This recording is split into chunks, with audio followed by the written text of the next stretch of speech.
gros bonjour à tous les fans de la revue pimentée de la presse. Le combat mené par les Africains dans la recherche d'une médication efficace contre le coronavirus a été magnifié cette semaine par de nombreux journaux paraissant dans notre pays. Selon le journal L'Avertissement, l'OMS gagnerait à laisser les gens de Madagascar développer leurs médicaments car, souligne le journal, qui embrasse trop mal gâche.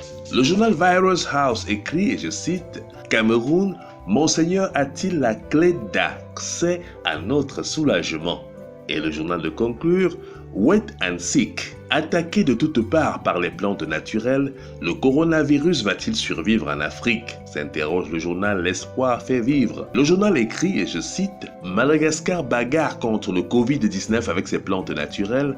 Au Cameroun, Monseigneur Cléda veut mettre la clé 14 au virus avec ses décoctions naturelles. Décidément, la lutte contre le coronavirus en Afrique, ce n'est pas dans l'air du temps, c'est dans l'herbe du temps. » Pour le journal L'Union fait la force, avec l'engagement des différents États africains à en finir avec le coronavirus, le Covid-19 en Afrique est devenu une affaire de tout et de chacun. Dans quel état d'esprit les Camerounais doivent-ils se mettre pour affronter le coronavirus? Pour répondre à cette préoccupation, le journal Le Conseiller écrit, et je cite, « Pour gagner la guerre psychologique contre le coronavirus, chaque Camerounais doit faire comme au yoga, c'est-à-dire ne pas faire un vide, mais plutôt faire un Covid dans sa tête. » En dehors de ce virus qui terrorise le monde, plusieurs journaux se sont appesantis sur l'évangile selon Saint Jean-Jacques le Chasseur.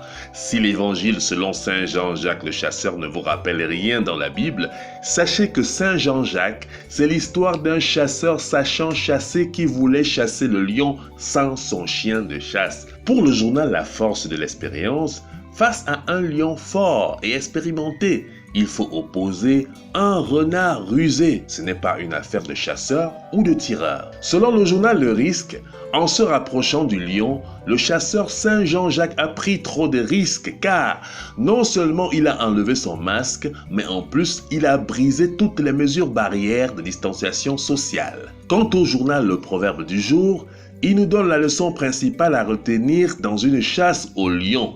Et le journal écrit, et je cite, « Quand tu chasses le lion de loin et tu ne réussis pas, viens voir à côté de lui. Arrivé à côté de lui, si le lion te voit et il te regarde un genre, prends tes précautions.